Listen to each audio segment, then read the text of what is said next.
that I experienced, endured, and am a survivor of, that I accidentally uncovered 2 years ago, almost to the day.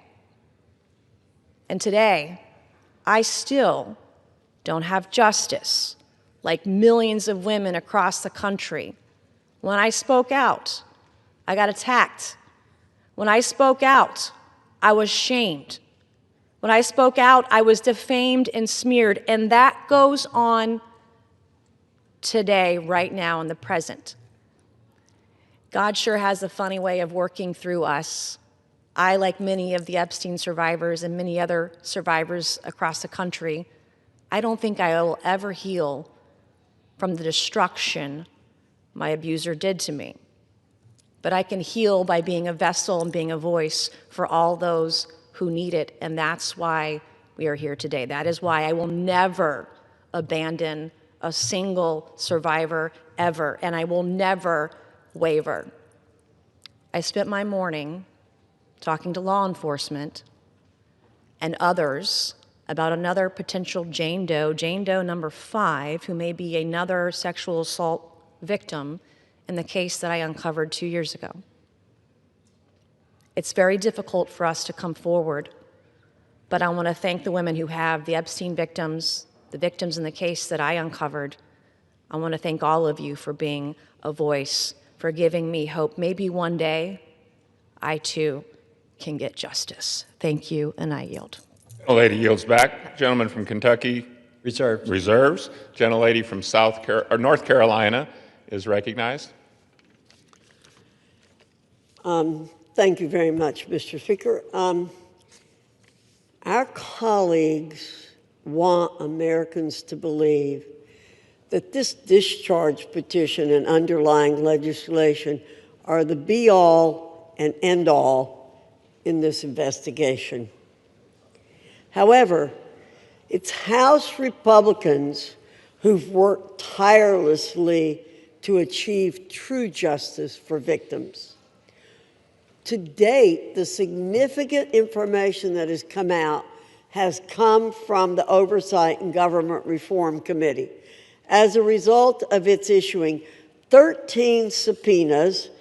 We've released 65,000 pages of documents from the Department of Justice, the Epstein estate, which was not mentioned in the underlying legislation, former U.S. attorney, and others. Let me state again, the unanimous consent request to pass the legislation immediately last week was blocked by the minority leader. Full stop. If Democrats truly cared about finding justice immediately for victims, this legislation would have been passed last week. Instead, they want political theater to capitalize on. House Republicans, on the other hand, remain focused on truth, accountability, and delivering real justice for Epstein's victims, not political points. I reserve. Reserves. Gentleman from Kentucky is recognized. Mr. Speaker, may I inquire as to how much time I have remaining? Gentleman has 5.5 minutes remaining. I yield myself 3.5 minutes. Gentleman is recognized. Mr. Speaker, all that is necessary for evil to prevail is for good men to do nothing. And we've had a lot of good men doing a lot of nothing on the other side of the aisle until we did something. 3 brave women and myself and the Democrat caucus. We did something. And then what did they do? They've opposed us every step of the way. They've lied about the legislation. Let me tell you some of the lies they've told. They've said that it doesn't protect victims. Well, if that is so, why were dozens of victims with us today at a press conference urging this body to pass this legislation? It's because this legislation specifically protects victims.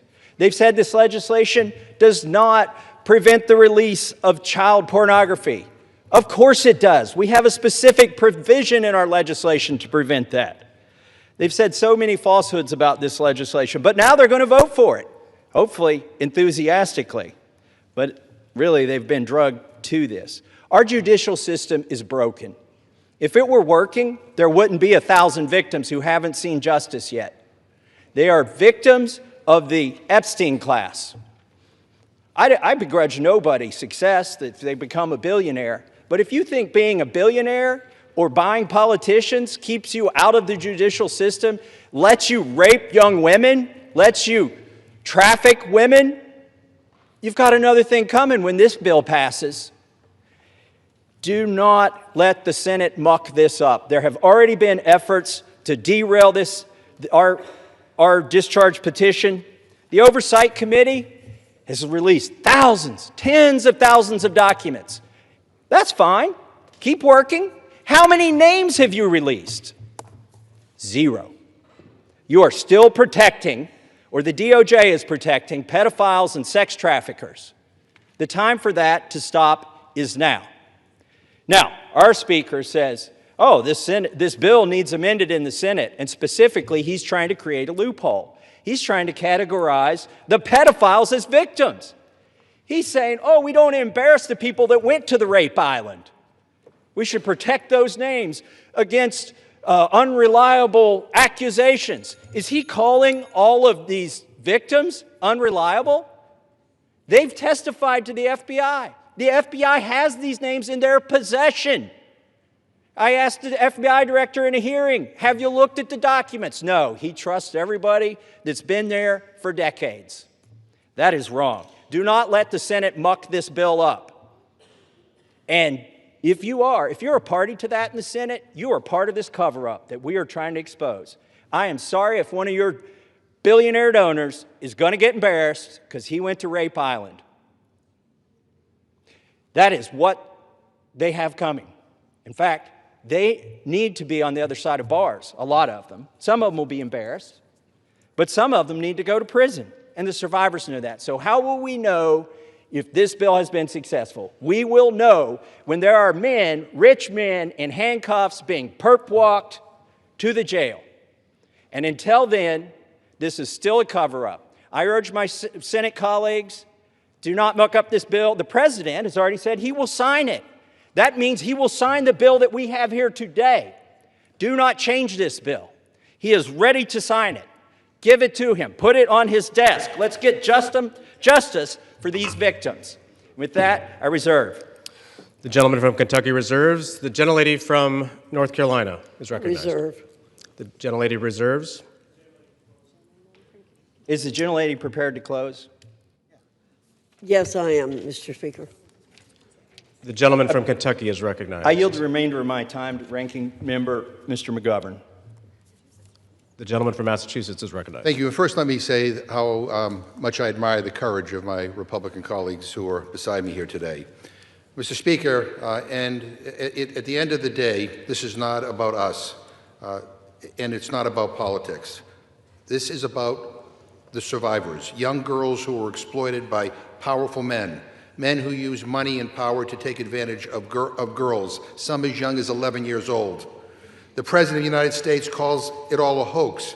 Can you imagine that? What an evil and disgusting thing to say. These young girls, now women, the survivors, what happened to them was horrific. They were sexually abused, many of them for years, and the President of the United States calls it all a hoax. What kind of messed up, sick-in-the-head, immoral person says something like that? This bill is about making sure powerful men are held accountable. It's about demanding truth and transparency for the American people. Now, Republican leaders in this House lost control of the story. They lost the ability to hide behind procedure, and they lost the luxury of pretending that they were ever on the right side. The American people see it, survivors see it, and history will see it. And listening to the Speaker of the House's press conference today, I mean, it sounds like he basically wants to kill this whole thing. He's trying to obstruct and derail the process. Why the hell is he fighting so hard to do the opposite of what the survivors want? What an awful, awful thing to do. So let us release the files. Let's give survivors the transparency they've long been denied. Let us take back power from the rich billionaire elites who think they can do whatever they want with no justice or accountability. And let's remember exactly who had to be dragged here under duress and who stood up from day one demanding the truth.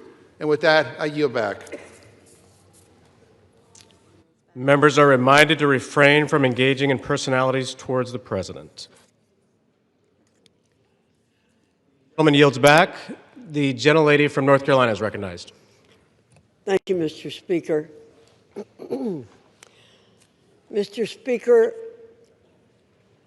those of us who did not sign the discharge petition are just as concerned about the victims, or if you, as some are calling them, survivors, as our colleagues who signed the discharge petition.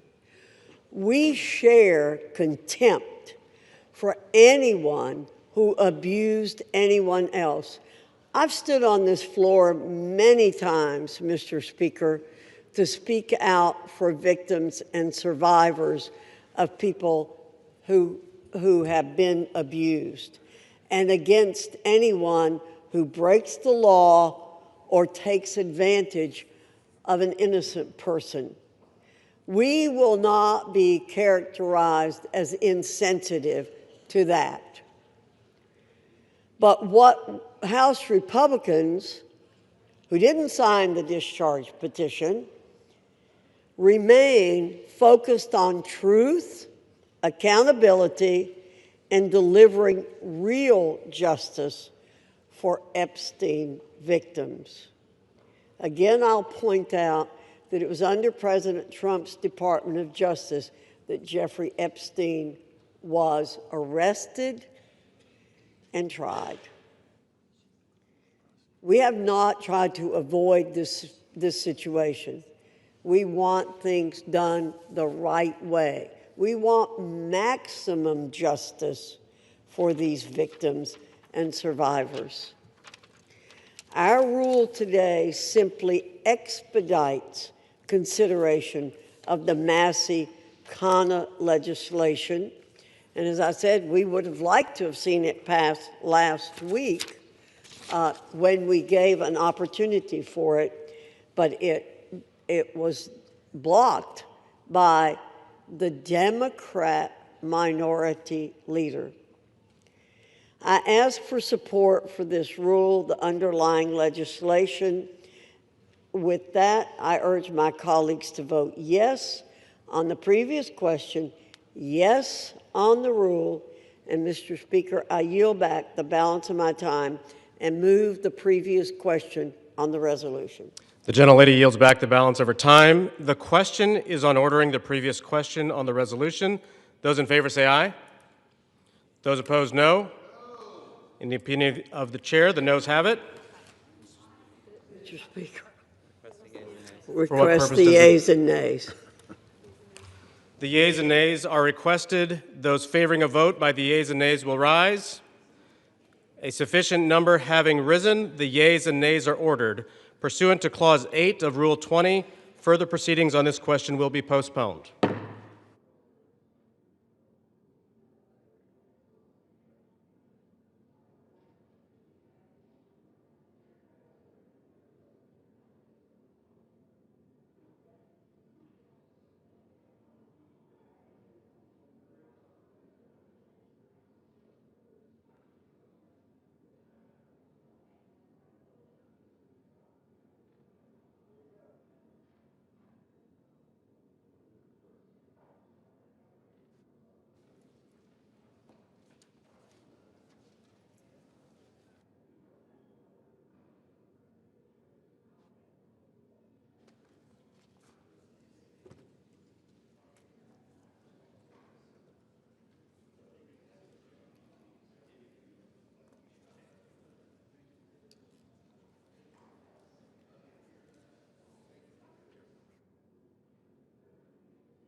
Pursuant to Clause 8 of Rule 20, the chair will postpone further proceedings today on motions to suspend the rules on which a recorded vote or the yeas and nays are ordered, or votes objected to under Clause 6 of Rule 20.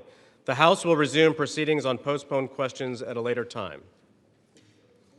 For what purpose does the gentleman from Ohio seek recognition? Mr. Speaker, I move to suspend the rules and pass H.R. 4405. The clerk will report the title of the bill. H.R. 4405, a bill to require the Attorney General to release all documents and records in possession of the Department of Justice relating to Jeffrey Epstein and for other purposes. Pursuant to the rule, the gentleman from Ohio, Mr. Jordan, and the gentleman from Maryland, Mr. Raskin, each will control 20 minutes.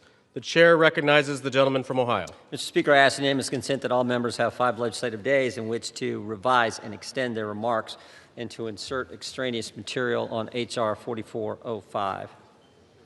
Without objection. Mr. Speaker, I yield myself such time as I may consume. The gentleman is recognized. We all support holding bad guys accountable, and we're all going to vote for this resolution. But I think a little perspective is important. Democrats have spent 6 months talking about Epstein, even though they had 4 years to do something about it. Now, why would they do that? Why would they do that? Maybe it's to go after President Trump. Never forget, they shut down the government for 43 days. They said, don't worry about our military, don't worry about air traffic controllers, don't worry about our economy, don't worry about American families. No, no, no. Close the government for a month and a half because it might hurt the president. For the past decade, there's been one constant for Democrats. One constant: go after Trump. They spied on his campaign. Then it was Mueller. Then it was impeachment 1. Then it was impeachment 2. Then it was all the lawfare. Alvin Bragg, Fonnie Willis, Letitia James. Then it was Arctic Frost investigation at the Justice Department, surveilling United States senators and congressmen, and a whole host of other Americans. Then it was Jack Smith and his gag orders and his raiding President Trump's home. Then it was a 43-day shutdown, and now it's Epstein. And by the way, the same party that did all that, they were also the ones who were texting with Mr. Epstein during a hearing where Michael Cohen was their witness in another effort to go after the president. Americans see through it all, and frankly, it's actually kind of sad. This obsession, this syndrome, this mindset that says we got to go after President Trump no matter what that they have.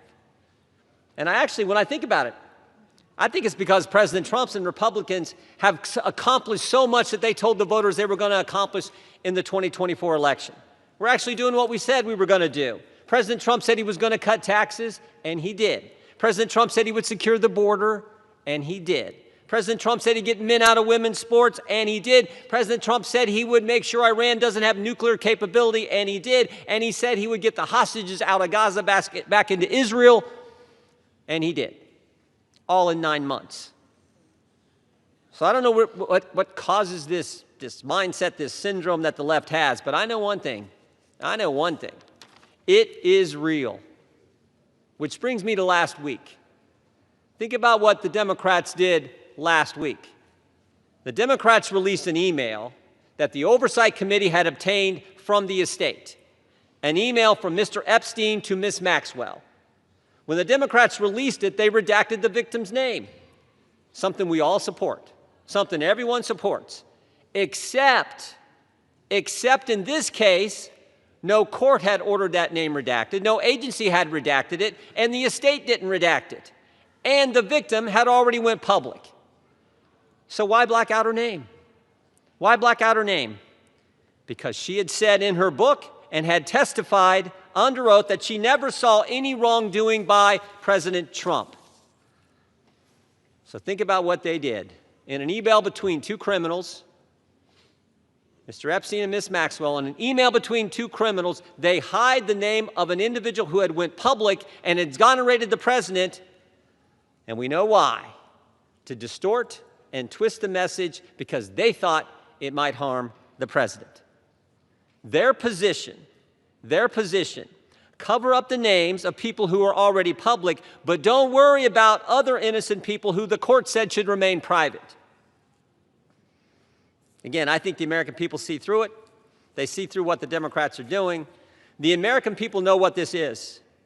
They know Democrats have nothing else to run on because of the success of this administration. So I say let's vote yes on this resolution, and then let's get focused on making sure we're doing what the American families elected us to do. With that, I reserve. The gentleman reserves. The gentleman from Maryland is recognized. Thank you, Mr. Speaker. I yield myself such time as I may consume. The gentleman is recognized. Today, 4 months and 3 days after Mr. Khanna and Mr. Massey introduced their discharge petition, perhaps the most famous discharge petition in American history, the People's House unites across party lines to draw a moral line. We draw a line against the rape and sexual violation of children. We draw a line against the global criminal trafficking of girls and young women to service the pleasure of rich and powerful men who believe they are beyond all law and all morality. We draw a line to put the voices of the victims and the survivors first. We ask the Senate to join us without changes rather than obstruct this bill with dilatory amendments, legislative graffiti, and self-dealing million-dollar jackpot provisions for lucky senators. Just pass the bill. We're finally voting today because of a bipartisan discharge petition led by Representatives Massey and Khanna and signed by 218 of us overthrew the determined obstruction of the Speaker. This forced vote means the House will no longer acquiesce in this astonishing real-time cover-up of a multi-billion-dollar global sex trafficking and child rape ring that has ravaged the lives of more than 1,000 girls and young women. We are here today because these victims, these survivors, these citizens, these inspiring women who have come to Washington are demanding nothing less than justice and the complete truth about who is responsible for their vicious abuse, including those responsible for enabling it, ignoring it, bankrolling it, and covering it up. We join them today in rejecting any more dangerous lies about the crimes they suffered. No, child sex abuse is not a hoax. It's a crime. Human trafficking is not a hoax. It's a crime. These crimes are a curse on children and young people across America, in universities and elementary schools, in churches and mosques and synagogues, in Boy Scout troops and college sports teams and summer camps. Anywhere the powerful and the rich believe they've got the opportunity and the impunity to exploit the young, the poor, the powerless, and the vulnerable. We must face the truth and find the co-conspirators still at large in one of America's most extensive and sophisticated sex trafficking and child abuse rings in history. Release of the file will expose the role of everybody who facilitated and covered up these crimes, like J.P. Morgan Chase, Bank of America, Deutsche Bank, and Bank of New York Mellon, which executed billions of dollars in transactions related to these offenses, as well as any bank executives who participated in the sexual abuse of girls and young women. We must expose everyone who covered up these crimes, like Alex Acosta, the former U.S. attorney in Miami, Donald Trump's labor secretary, who gave Jeffrey Epstein an unbelievable sweetheart plea deal, immunized unnamed conspirators, and killed an investigation into Epstein's financial crimes that could have brought down the entire criminal network. And with that, I'm going to yield. I'll reserve the balance of my time. The gentleman reserves. The gentleman from Ohio is recognized. Thank you, Mr. Speaker. I yield 4 minutes to the distinguished chair of the House Oversight Committee, Mr. Comer, the gentleman from Kentucky. The gentleman from Kentucky is recognized. Thank you, Mr. Speaker. As chairman of the House Oversight Committee, I've always believed that sunshine is the best disinfectant. For years, the American people have demanded transparency about Jeffrey Epstein and Ghislaine Maxwell's horrific crimes and about the federal government's failure to protect the victims. The House Oversight Committee is conducting a thorough review of the federal government's investigation into Epstein. Our work goes far beyond the legislation before us today. We are committed to accountability, transparency, and justice for the American people and for the survivors of these appalling crimes. To date, the Oversight Committee has released more than 65,000 pages of documents, issued 13 subpoenas, and conducted interviews with 2 key witnesses, both of whom were Republicans. The Trump administration has provided us with Department of Justice materials and access to suspicious activity reports. Unfortunately, throughout this investigation, Democrats have chosen to manufacture yet another anti-Trump hoax instead of pursuing justice. They have mischaracterized witness testimony and selectively released documents complete with targeted redactions in an effort to smear President Trump. For example, former U.S. Attorney General Bill Barr, who oversaw the 2019 Epstein investigation, stated clearly under oath that the prosecution team found no evidence that President Trump committed wrongdoing.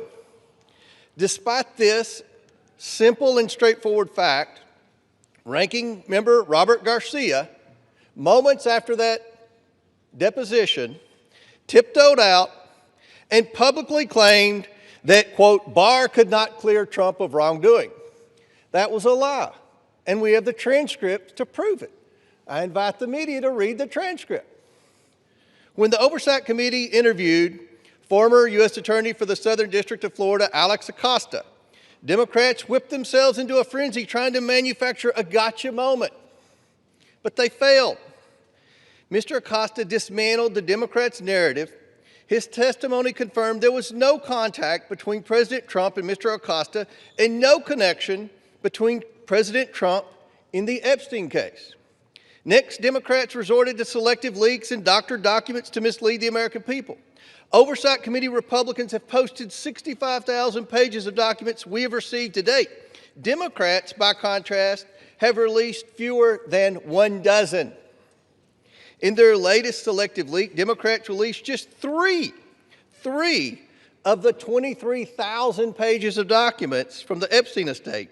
And they made redactions to 2 of those emails that changed both the context and the meaning of the 3 pages they released. When CNN called them out for their deceptive redactions, Representatives Stansbury and Crockett tried to blame Republicans for their own edits, for the Democrat Oversight Committee edits. After Democrats released only 3 emails, Republicans released over 23,000 pages. And what did Democrats say in response when we released every single document that we got? They claimed full transparency was meant to, quote, disorient or distract from their manufactured narrative. These are the same Democrats who chant, release the files every day until the files contradict the story they want to tell. That is the definition of hypocrisy. In contrast, full transparency exposed how Epstein appears to be TDS patient zero. The evals reveal a journalist coached Epstein to blackmail then presidential candidate Donald Trump. The gentleman is recognized. The files also show that a House Democrat colluded with Epstein during the 2019 oversight hearing to discredit witness with a vendetta against President Trump. And unsurprisingly, Democrats have been silent about their colleagues' coordination with Epstein.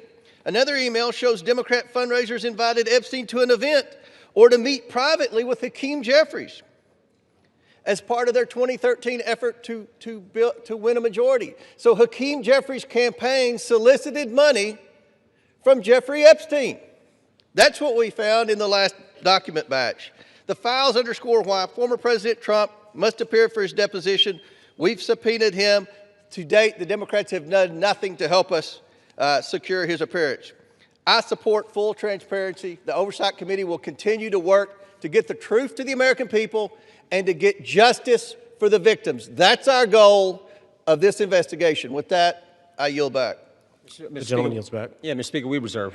The gentleman reserves. The gentleman from Maryland is recognized. Thank you, Mr. Chairman. I should just point out that we've heard now from the 2 distinguished chairmen of the Judiciary and the Oversight Committee, and they've spoken almost exclusively to denounce Democrats. We have a bipartisan coalition here demanding the truth about the largest child sex abuse and trafficking ring, perhaps in American history, certainly in this century, and they want to just throw stones at the Democrats. What a remarkable failure of leadership we're seeing from the other side. And I imagine that the chairman of the Oversight Committee will follow up his spectacular failure in trying to impeach President Biden with his spectacular failure in trying to block the resolution we brought to the floor today. I'm happy to yield 1 minute.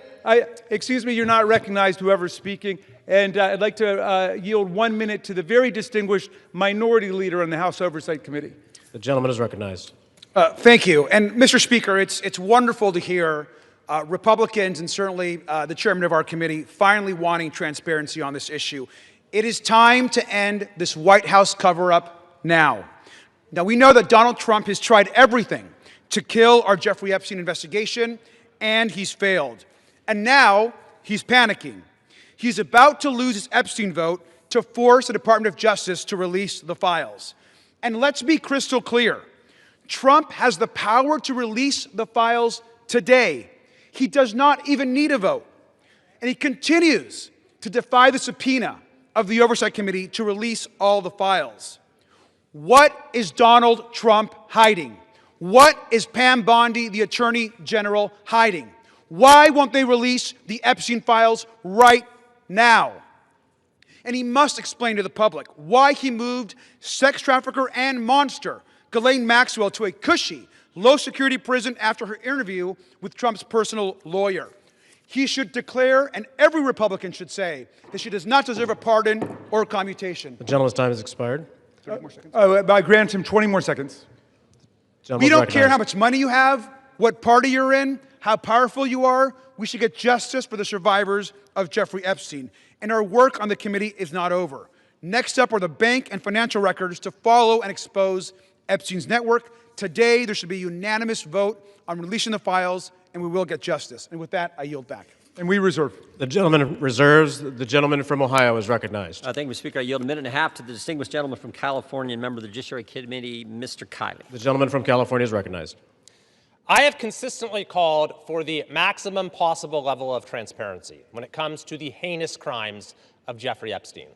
That's why I've consistently said I am inclined to vote for this bill, and it's why I will be doing so today. The victims deserve the truth. They deserve justice, and they deserve closure. For months, they've had to wake up every day and see the name of their tormentor on the front page of every newspaper, on every TV channel, as has the broader American public. This issue has been so politicized by so many people in so many ways, which is deeply unfortunate when we're talking about matters of the highest sensitivity and untold suffering. It is my hope that the passage of this resolution today, together with the work of the Oversight Committee, will lead to the expeditious release of all pertinent material so that we can move on.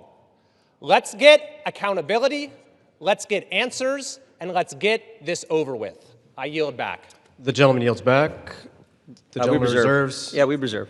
The gentleman from Maryland is recognized. I yield 1 minute to the very distinguished gentlelady from Washington, a member of the Judiciary Committee. The gentlelady from Washington is recognized. Mr. Speaker, thousands of girls, children, were abused by Jeffrey Epstein and his massive and powerful ring of pedophiles and protectors of pedophiles. We can't say all their names here. We don't have time. But let's at least bring a few of the courageous survivors and their names onto the House floor right here as we debate this. Haley Robson, Jenna Lisa Jones, Michelle Licata, Ashley Rubright, Annie Farmer, Marina Lacerda, Rachel Benavides. These women have carried a burden that they never should have had to bear. And today, they demand, we demand, the American people demand that we answer their clarion call to justice. Today, despite all the giant cover-up attempts by this administration and this Speaker of the House, we will vote to release all the Epstein files. To be clear, there is no protection for pedophiles, no protection for the rich and powerful men of either party who participated, who turned a blind eye, who winked and grinned while witnessing the horrific abuses of young children. Release all the damn files now. We reserve. The gentleman reserves. The gentleman from Ohio is recognized. Thank you, Mr. Speaker. I yield a minute and a half to the distinguished gentleman from North Carolina and member of our committee. The gentleman is recognized. Thank you, Mr. Speaker. I have been very supportive of this effort, specifically to bring justice to the victims of this horrific series of crimes. However, I have worked behind the scenes to raise concerns with this petition as it is currently drafted. Specifically, I believe that there is grave risk at harming innocent people. And I repeat, harming innocent people. When innocent people are harmed, that is not furthering justice. With an investigation of this size and a file that is as large as the Epstein files and as poorly defined as that is in this petition, there will invariably be people who are released pursuant to this discharge petition who had nothing to do with criminal activity. Imagine, if you will, a bellman, a waiter, some type of doorman, a mere social attendee who had no impact whatsoever on the criminal activities of Jeffrey Epstein, no participation. Their lives are forever ruined. And I'm reading specifically from the petition's language that prohibited grounds for withholding information in this file are embarrassment, reputational harm, or political sensitivity. And I would just submit, if you were going to be embarrassed, if you were going to suffer social harm, and that is all of the encompassed activity that you were a part of, you will be named in this petition. And I resent that. Innocent people should not be harmed when we are pursuing justice. I understand the political nature of this petition. I resent the fact that there was not room for good faith amendments. And I urge the Senate to protect innocent people. I yield back. He yields back. The gentleman reserves. The gentleman from Maryland is recognized. Thank you. I'm yielding 1 minute to the distinguished gentlelady from California, Representative Kamlager Dove. The gentlelady from California is recognized. Mr. Speaker, 1 in 3 women and girls around the world are physically and sexually assaulted each year. Of the 152 women in this body, that means 51 women. It includes your daughters, your sisters, your nieces, your mothers. And with the Epstein files, we have a chance to change that. But real talk, the administration doesn't need a discharge petition. It has not complied with the subpoena, and it has the power to release the files today. Instead, the man in the most powerful position in the world has used the full weight of the government to block and obfuscate and deflect the full release of the files. It is the same person who intimidated female members of Congress to withdraw names from the petition, who responded quiet piggy to a female reporter who asked about the files, and who nominated an alleged sexual predator to be our AG. It is the same person whose name appears more than any other in the Epstein emails. And in the pantheon of violence, a sexual predator is the worst of the worst. So why protect him? It's also curious that the judiciary is managing this debate and has not even had this come before the committee. I wonder why. Release the files now! We reserve. The gentleman reserves. The gentleman from Ohio is recognized. Thank you, Mr. Speaker. I yield 2 minutes to the gentleman from Texas, Mr. Roy, chairman of the Constitution Subcommittee. The gentleman from Texas is recognized. I thank the chairman. Today, a united Republican Party and a bipartisan supermajority is going to pass a bill to increase transparency regarding the egregious abuses by Jeffrey Epstein, a goal that anyone of conscience desires. That is, in totality, an important statement to check the rich and the powerful. Remember how we got here. After decades, it was President Trump's Department of Justice that indicted Jeffrey Epstein in July of 2019. It was President Trump's DOJ that arrested and indicted Ms. Maxwell. It was the Republican-led Oversight Committee, through 13 subpoenas, that has released 65,000 pages of files in just 10 months. Meanwhile, my colleagues on the other side of the aisle have largely ignored this issue. It was Democrats who redacted an email to mislead the American people about the truth of a witness that exonerated President Trump. It was a Democrat, Representative Plassett, who literally texted with Jeffrey Epstein as we questioned Michael Cohen. It was Democrats who shut down the government, resulting in the delay of swearing in of members. As we vote to pass this legislation, and it will pass, it is impossible, however, to avoid problems with its politicization. One colleague has offensively gone so far as to say that to oppose this bill means you support pedophiles.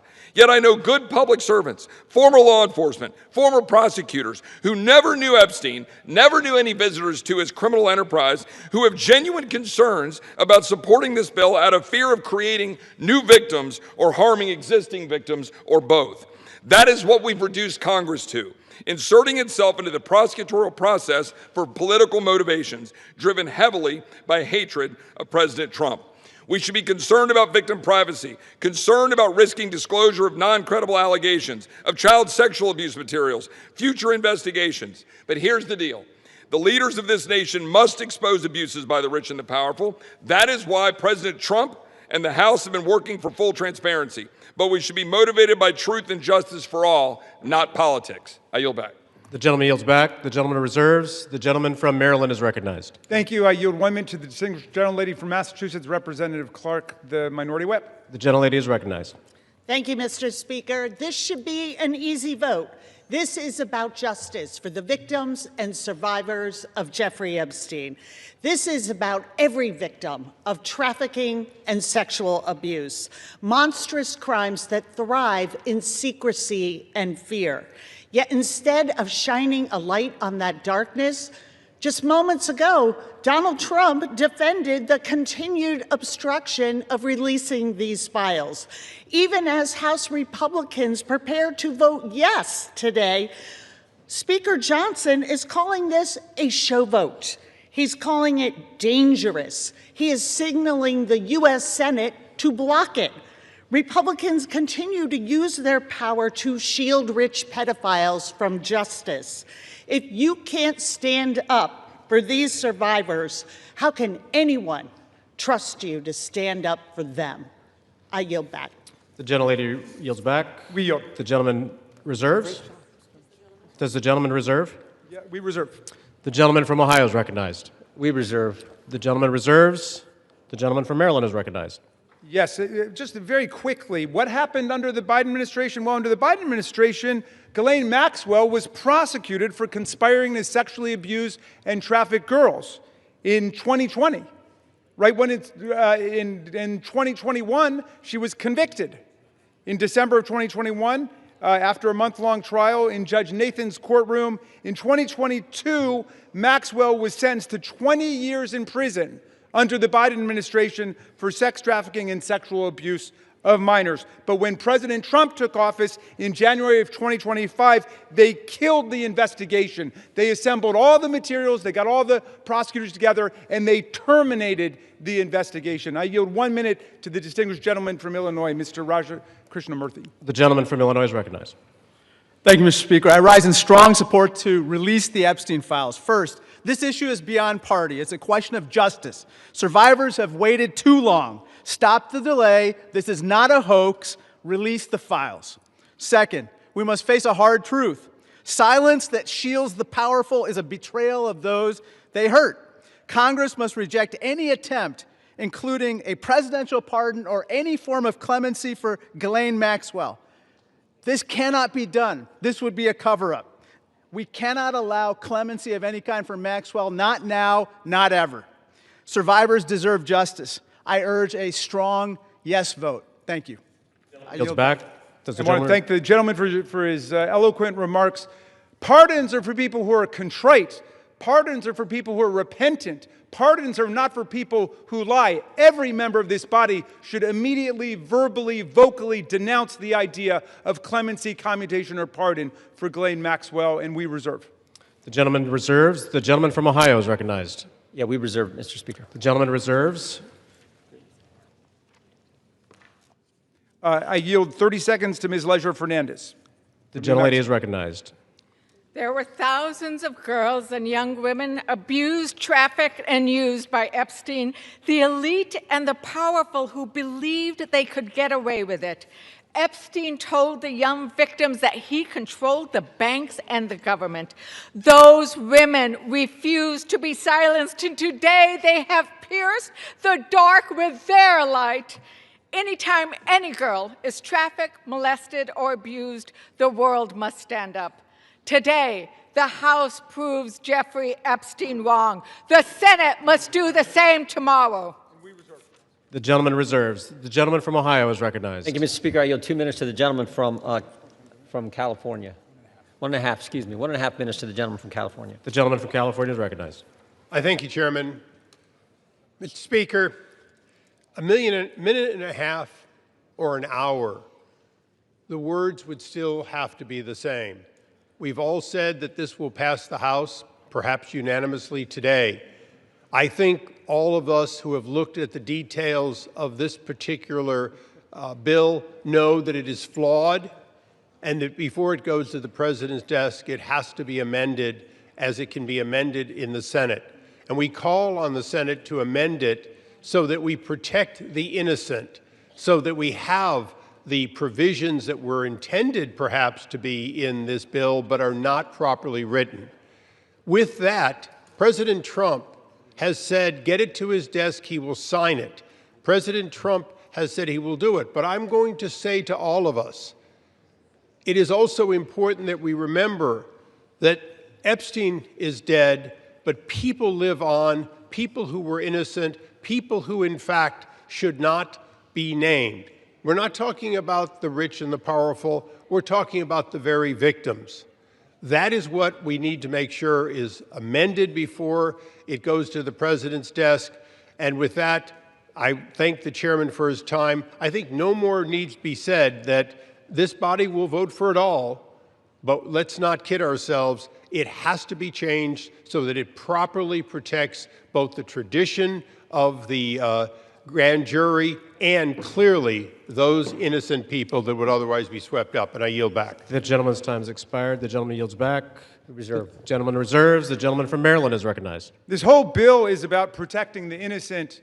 Mr. Speaker, the Senate must pass the bill as we are passing it today and as the President has said he would sign it after changing his position on the bill over the weekend when he could see the tidal wave of public opinion moving against him. Let's pass this bill, pass it in the Senate, sign the bill, and let us go ahead and release the complete file. I yield 30 seconds to the distinguished gentlelady from Arizona, Representative Ansari. The gentlelady is recognized. Mr. Speaker, the walls are closing in on Donald Trump and his rich and powerful friends who either abused or raped children or were enabling and complicit in these heinous crimes for decades.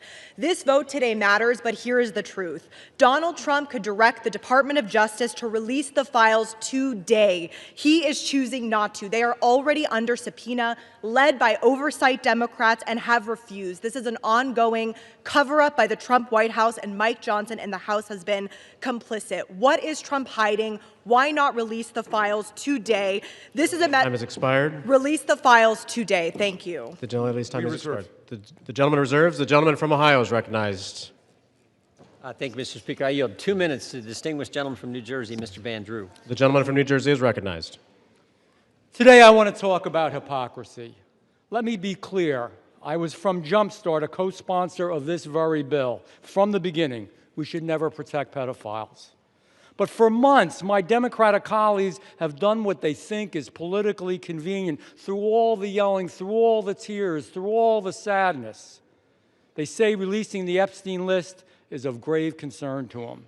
If that was true, where were they during the 4 years of the Biden presidency? Why didn't they demand the release of these files from Jumpstart in year 1? Mr. Speaker, why didn't they ask for them in year 2? Or if that wasn't good enough, maybe in year 3. They had control, or not even in his final year of office. Other than a single letter the ranking member wrote in 2019, a single letter, not one Democrat on the committee spoke out about Epstein or his victims of this very terrible tragedy, other than to say that he didn't like the plea deal. Let me say this. When they stand here today insisting how badly they want these files released, why didn't they do it? Yet they stayed silent for year after year after year after year under Joe Biden. It's impossible. Mr. Speaker, it is impossible to see that as genuine. What I see is a group more focused on scoring political points and drama than on protecting abused children. The record is clear. Under Republicans, far more information has been released in the last 6 months than was done during all 4 years of the previous presidency under Joe Biden. We've actually been the party of transparency. We've released the information. We've told the truth. Unfortunately, and I'm sad to say it, they have been the party of hypocrisy. Mr. Chair, I yield back. The gentleman yields back. The gentleman reserves. The gentleman from Maryland is recognized. You know, I've never heard a more defensive presentation in my life. than what we're hearing from over there. The gentleman should spend a little less time pointing out hypocrisy and a little more time trying to ferret out cruelty, humiliation, and rape. And that's what we're working on. I yield 30 seconds to the distinguished gentleman from California, Mr. Min. The gentleman from California is recognized. I want to remind you that we are all here voting on this bill because President Trump, who has the power to release the Epstein files at any time, has refused to do so, calling this a hoax. We're here because Speaker Mike Johnson and President Trump have gone to extraordinary lengths to try to kill and delay the discharge petition, including refusing to seat Adelita Grijalva for over 40 days and threatening House Republicans who signed on. Now, several of my Republican colleagues have accused those of us House Democrats who support justice here of having Trump derangement syndrome. You all suffer from something much worse, which is pedophile protection syndrome. Stop protecting pedophiles, release the Epstein files. The victims deserve justice. I yield back. We reserve. Members are reminded to direct their comments to the chair. No kidding. The gentleman from Maryland reserves. The gentleman from Ohio is recognized. We reserve. The gentleman from Ohio reserves. The gentleman from Maryland. I'm yielding 30 seconds to my friend, Representative Walkinshaw from Virginia. The gentleman is recognized. For years, Mr. Speaker, we have watched dangerous conspiracies like Pizzagate and QAnon shape our political landscape. They help fuel the rise of President Trump and were built on baseless claims about secret pedophile rings, while the real documented case of child sex trafficking involving Jeffrey Epstein remains shrouded in secrecy because President Trump refuses to release the files. What is President Trump hiding? Why won't he release the files? The House finally has the opportunity to act, release the files, and let the American people see the truth. I yield back. The gentleman yields back. We reserve. The gentleman reserves. The gentleman from Ohio is recognized. We reserve. The gentleman reserves. The gentleman from Maryland is recognized. Granting 30 seconds to the very distinguished gentlelady who is finally with us, Representative Adelita Grijalva from Arizona 7th. The gentlelady is recognized. Thank you. Mr. Speaker, I rise today to acknowledge the survivors, family members, and advocates who are here today and have never given up. The legislation in front of us, at its core, is about something very simple. The survivors deserve justice. The American people deserve the truth. To every survivor watching, your courage is inspiring. You are the reason why this vote is happening today. Protecting women and children from pedophiles should not be a Democratic issue, should not be a Republican issue. It should be a human rights issue and a matter of justice. I urge my colleagues to vote yes on the Epstein Files Transparency Act. I yield back. Thank you. Thank you, and we reserve. The chair will remind all persons in the gallery that they are here as guests of the House and that any manifestation of approval or disapproval of proceedings is in violation of the rules of the House. The gentleman from Maryland. Yeah, but I'll just add they're here as honored guests of the House, and we're delighted they're here, and with that, we reserve. The gentleman reserves. The gentleman from Ohio is recognized. Yeah, we reserve. The gentleman reserves. The gentleman from Maryland. I'm granting 30 seconds to Representative Lois Frankel from Florida. The gentlelady from Florida is recognized. Mr. Speaker, for far too long, the survivors of Jeffrey Epstein's abuse were failed by a justice system that minimized their suffering and prosecutors who treated young girls as if they were criminals. That was wrong, and I am here with my colleagues to promise this. We will get to the bottom of why the Epstein survivors were treated so badly, who made those decisions, and who were they protecting. No more secrecy, no more excuses. We all deserve the truth, and I thank the survivors for their courage and perseverance. Your voices are being heard. The gentlelady yields back. The gentleman reserves the balance of his time. The gentleman from Ohio. Thank you, Mr. Speaker. I yield 1 minute to the distinguished gentleman from the great state of Louisiana, the Speaker of the United States House of Representatives, Mr. The gentleman from Louisiana is recognized. Thank you, Mr. Speaker. Thank you, Chairman Jordan, for doing such an extraordinary job on all of this. For 43 long days, the Democrats held this House and the entire country hostage. Finally, with the lights back on, this body's returning to our regular legislative session. We have a lot of work to do. My colleagues on this side of the chamber are ready and eager to get back to our urgent legislative work that we promised the American people we would do. We've got to continue lowering the cost of health care. We've got to bring down prices for American families, and we've got to finish the regular appropriations process, just to name a few of those priorities. And I wish I could say that our first order of business would be to get to those urgent priorities, but of course we're here spending time on the floor about something else. This is something we could have resolved last week when we brought a unanimous consent to pass this discharge with the full support of the body. But our friends over here who are arguing today stalled that. They objected to it, and they wanted to have this exercise instead. And that's why we say that this is a show vote. That's what this is. They're making a show of it. And it really is a shame. We have some heroic women in the chamber today. I met with many of them a while back. They're in the gallery here. They have come forward. They have shown their faces. They've used their names to share the unspeakable tragedies that many of them were subjected to, some of them when they were very young. And it is a heroic service to the country. They are seeking justice, and the justice has been delayed for too long. The Department of Justice, many years ago, should have brought these charges. It took too long to do it.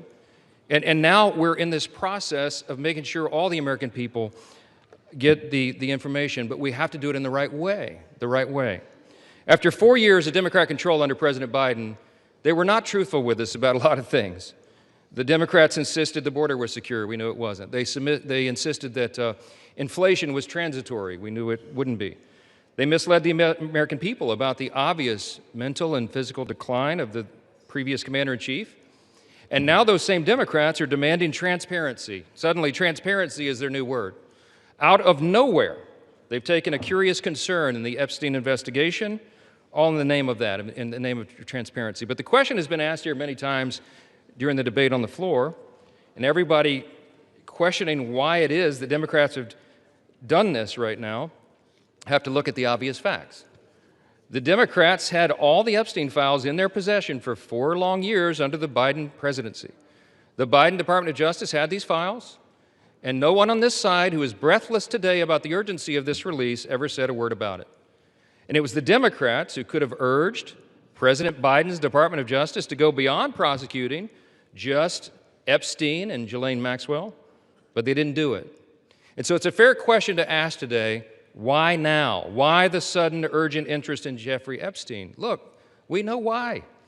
It's because the Democrats were never interested in transparency or executing justice or protecting the victims of this unspeakable tragedy before. The simple truth is obvious for everybody to see. This is a political exercise for Democrats, and it pains me to say it. I wish that was not the truth, but it is, and it's undeniable. This is as deceitful and dishonest as their pointless stunt was to shut the government down. Democrats are using the Epstein tragedy, the unspeakable evils that this guy committed with his trafficking ring and all of the abuses that they made these young women go through. They're using that as a political weapon to try to distract from their failures as a party and to try their best to try to tie President Trump somehow into this wretched scandal.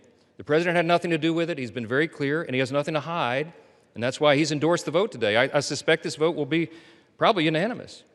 But here's the important point that everybody needs to understand. We have been advocates of maximum transparency, but we have also insisted that the victims be carefully protected. The Oversight Committee has been doing extraordinary work, and we've got some of the most vigorous advocates on the Republican and Democrat side on the Oversight Committee. They've been working in earnest to deliver transparency for the American people and to do it in a responsible manner. What do we mean by that? The bipartisan effort over there is already producing all the results that the discharge petition seeks and much, much more. Chairman Comer and all of these advocates over there have been releasing thousands of documents, for example, from the Epstein estate. By the way, in my view, that's been the greatest treasure trove of information because it's yielded for us Epstein's own personal flight logs, his financial records, his daily calendars, and so much more. But importantly, none of that was addressed or is addressed in the legislation that's being voted on today. The estate files wouldn't even have been encompassed in that. And so it goes to show that the Oversight Committee is doing it the right way. From the very beginning, we've been insistent that this matter be handled carefully and with the utmost caution and care for the people who have been harmed. They should not be made to suffer any longer. We're talking about real people's lives at stake here, and young victims who don't want to be dragged into this political game that could get hurt further. But the Democrats are rushing the release of thousands of unsubstantiated documents that may be included in this, that are going to be in the public domain with the passage of this bill.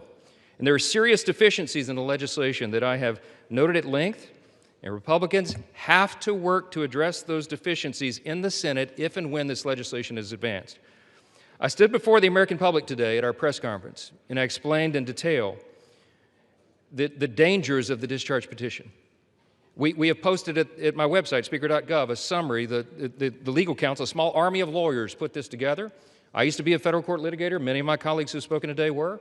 We understand the dangers of how this was haphazardly drawn up. And among them, by the way, Mr. Speaker, before I forget, I seek unanimous consent to enter into this document into the record. It's on the website. It's entitled, How the Flaws of H.R. 4405 Could Re-Victimize Epstein's Victims, Create New Victims, and Damage the Judicial System. It is dated today. Thank you. And it summarizes just 5 or 6 of the major concerns. Among them, it fails to fully protect victim privacy. It could create new categories of victims.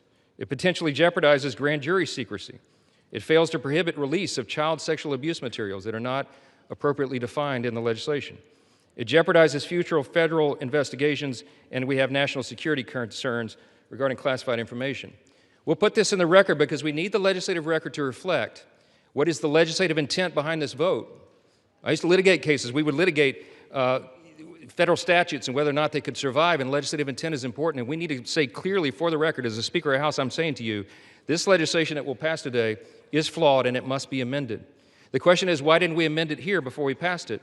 Because the authors won't allow it. Because under the rules of the House, under a discharge petition, they have to agree to consent for the legislation to be amended, and they're not doing that.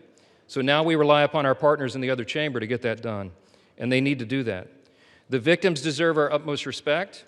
In fact, they should be saluted for their courage. And the young women who have not come forward, who are now, some of them are middle-aged women who have not come forward, also deserve our respect, and they deserve to be protected. Republicans support transparency. We want maximum transparency, especially when it comes to disclosing the names of anybody who had anything to do with these evils, anybody who conspired with or aided in any way Jeffrey Epstein. They must be brought to justice. We want the bill to be amended so it doesn't, at the same time, violate victim privacy, create new victims, disclose the names of any whistleblower or informant, cause the release of grand jury materials or child sexual abuse materials, or undermine our national security. And if and when the Senate takes this up, we will work with our colleagues over there to make sure that these things are corrected. I'll just close with this simple thought. We've been at this a while. It's drug on for a while, but it's time for this to come to light. I expect that this will be a unanimous vote, and it will reflect what I think every member in this chamber, and I'll say this now, at least in recent days, every member of the chamber on the Democrat side, they didn't say anything for 4 years, but they're for maximum transparency now, and so is this side. But we want to do it in a respectful and careful manner so that we don't subject innocent people to further harm. And that has been the whole thing. I told all my members today I'll be voting yes on this, and I suspect almost everyone will. We'll send it to the Senate, and we hope it's corrected. Thank you for the time, Mr. Speaker, and I yield back. Gentleman reserves. The gentleman from Maryland is recognized. I'm yielding to Mr. Gomez for the sole purpose of making a parliamentary inquiry. Mr. Gomez is recognized. Mr. Speaker, I rise to ask a point of parliamentary inquiry. Is this an appropriate time to point out that the Republicans named children's savings account in their so-called One Big Beautiful Bill after Donald Trump, someone connected to one of the most notorious pedophiles in this country, or that the Speaker of the House just lied on the floor by stating that there was protections, there isn't protections for the victims in the Epstein bill? The gentleman is no longer recognized. The gentleman from Maryland, you are recognized. Thank you. I am prepared to close. I've got no more speakers on my side. The gentleman reserves. Gentleman from Ohio is recognized. Thank you, Mr. Speaker. No. Gentleman from Ohio has 30 seconds. If you could, can I inquire how much time is remaining? 30 seconds.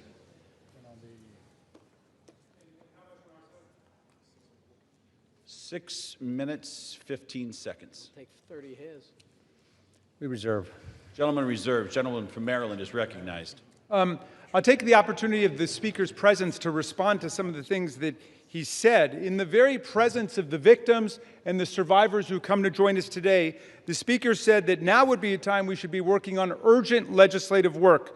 Mr. Speaker, justice is urgent legislative work.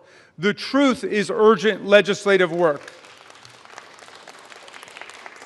The Speaker says, why now? Why now? Well, Mr. Speaker, you were the one who refused to swear in Adelita Grajova for 50 days. We would have done it 50 days ago, but she provided the 218th signature on the discharge petition. So why now? It was because of your dilatory tactics, your delay, your postponement of it. Now, the gentleman says that there are not sufficient protections. There are protections in the bill for the victims to make sure that their names will be redacted. And yet we hear even the Speaker of the House of Representatives openly inviting the U.S. Senate to start finger painting on this bill, which we have waited more than 5 months to bring to the floor. The Senate should pass the bill exactly as it's written. The President should sign it exactly as he said he would when he finally changed his mind. And the Epstein file must be released. Moreover, if the President is serious about what he's saying, he's got the power to release the Epstein file right now.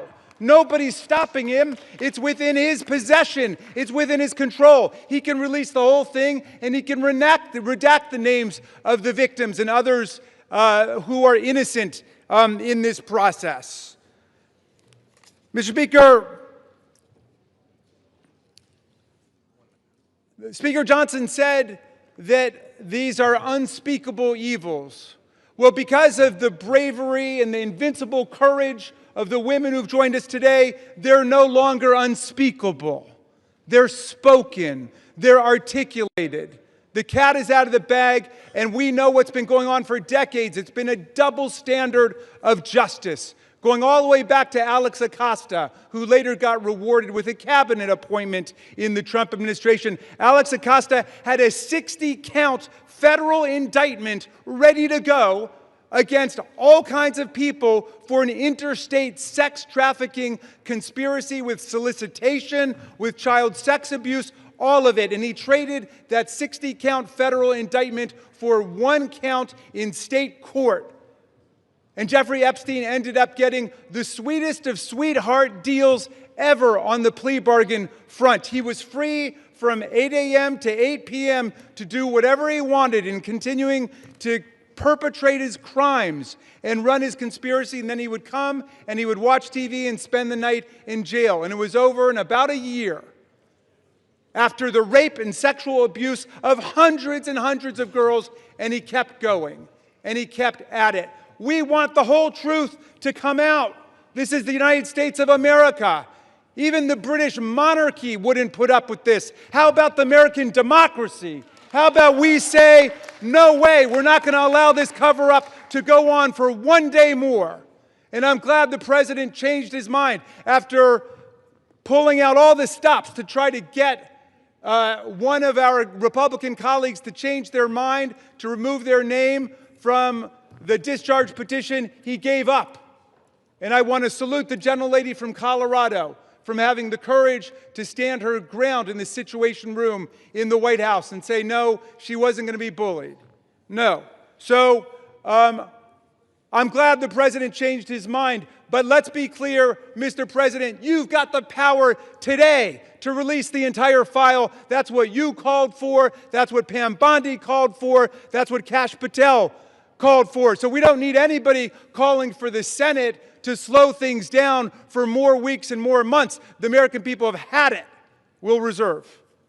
Gentleman reserves. Gentleman is reminded to direct your comments to the chair and not your colleagues. The gentleman from Ohio is recognized, and you do have 90 seconds remaining. Correction. Thank you, Mr. Speaker. I yield 30 seconds to the gentleman from Texas. Gentleman from Texas is recognized. The Democrat Party, with help from the dishonest media, used the Epstein files not to seek justice from the victims, but to smear President Trump. And it's sickening, quite sickening.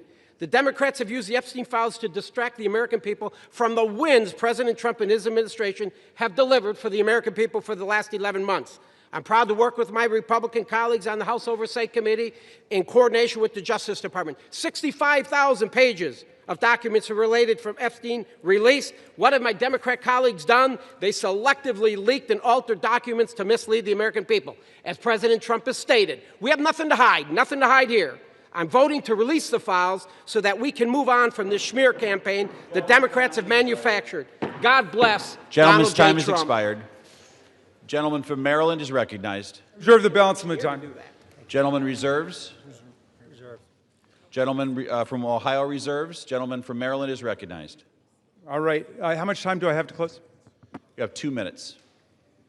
Thank you, Mr. Speaker. And I want to thank all of America for tuning in to this. I want to thank Representatives Massey and Khanna, Representative Green, all of those who have insisted upon bringing the truth forward and a reckoning with the reality of one of the worst international child sex trafficking rings ever to exist in the United States, and the cover-up attendant to it. We've got the opportunity today to do justice for the victims, for the survivors who have come forward to say that the voice of the victims and the survivors must be put at the very center of our deliberations. Not shunted off to the side, not submerged, not subordinated, but put at the very center. We must hear from the people who themselves were victimized by this nightmare. Now, our colleagues across the aisle seem to want to make this into some sort of partisan contest. I haven't heard so much talk about the Democrats since the Democratic National Convention. And all that we've done here is to say, we want to bring the truth forward, along with a bipartisan group. We don't want the Senate monkeying around with this in order to slow things down. We want it passed in the Senate. We want it signed. And before that, if the president is true to his word and he wants to see all of this come to light, he can release it now, instead of fighting, kicking, and screaming every step along the way. But I'm glad he's changed his mind, and I hope he maintains the momentum he's got to stick with the vast majority of the American people who want to see that the truth is done here. And while he's at it, the administration could reconsider their terrible policies, gutting federal offices and programs designed to combat violence against women. The DOJ terminated hundreds of grants to police departments, defunding the police when it comes to investigating violent sex crimes and to support victims. His DOJ destroyed programs to combat international human trafficking rings. Let's get back on the side of the women. I yield back. Gentleman yields back. The gentleman from Ohio. Thank you, Mr. Speaker. Thank you, Mr. Speaker. The Speaker Johnson said it right. Why now after 4 years of doing nothing? Because going after President Trump is an obsession with these guys. Best example is John Brennan testified in front of our committee under oath, said he was not involved with the dossier. Only problem is Tulsi Gabbard declassified a report, released that report, and it said exactly the opposite. And she related a story in there where a CIA official went up to Mr. Brennan and said, we shouldn't include this in the report. And John Brennan's response was, yeah, but doesn't it ring true? Forget the facts, forget the truth, go after Trump, put it in. Same dynamic at work here. We're all for protecting innocent victims. We're all for exposing the bad guys who did bad things. But this is an obsession with the left. For 10 years, it's going after President Trump. So vote yes. Make sure the bad guys are held accountable. We all want to do that. Speaker Johnson's right. I think it's going to be unanimous. But understand what they're doing, because they had 4 years and didn't do a darn thing. With that, I yield back. Gentleman yields back. The question is, will the House suspend the rules and pass the bill H.R. 4405? Those in favor say aye. Aye. Those opposed say no. In the opinion of the chair, two-thirds being in the affirmative, the rules are suspended. The bill is passed, and without Can I request objection, a recorded vote, Mr. Speaker? The gentleman from Maryland is recognized. Yeah, I'm requesting a recorded vote. The gentleman from Maryland has requested a recorded vote. Those favoring a recorded vote will rise. A sufficient number having risen, a recorded vote is ordered. Members will record their votes by electronic device. Pursuant to Clause 9 of Rule 20, this 15-minute vote on the motion to suspend the rules will be followed by 5-minute votes on ordering the previous question on House Resolution 879, adoption of House Resolution 879 if ordered, and adoption of House Resolution 878. This is a 15-minute vote.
On this vote, the yeas are 427, the nays are 1. 2/3 being in the affirmative, the rules are suspended, the bill is passed, and without objection, the motion to reconsider is laid on the table.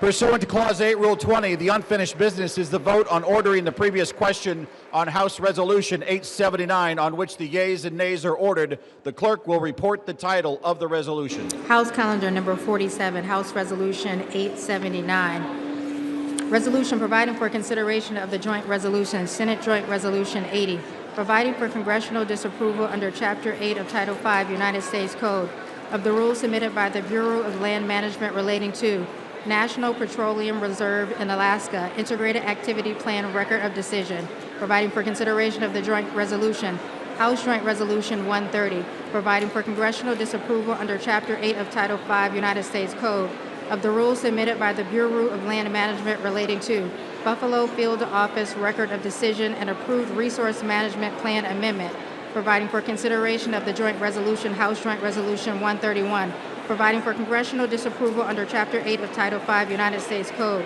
of the rules submitted by the Bureau of Land Management relating to Coastal Plain Oil and Gas Leasing Program Record of Decision, providing for consideration of the concurrent resolution, House Concurrent Resolution 58, denouncing the horrors of socialism, providing for consideration of the bill, H.R. 1949, to repeal restrictions on the export of import of natural gas, providing for consideration of the bill, H.R. 3109, to require the Secretary of Energy to direct the National Petroleum Council to issue a report with respect to the petrochemical refineries in the United States and for other purposes, providing for consideration of the bill, H.R. 5107, to repeal the Comprehensive Policing and Justice Reform Amendment Act of 2022, enacted by the District of Columbia Council, providing for consideration of the bill, H.R. 5214, to require mandatory pretrial and post-conviction detention for crimes of violence and dangerous crimes and require mandatory cash bail for certain offenses that pose a threat to the public safety or order in the District of Columbia, and for other purposes, The question is on ordering the previous question. Members will record their vote by electronic device. This is a 5-minute vote.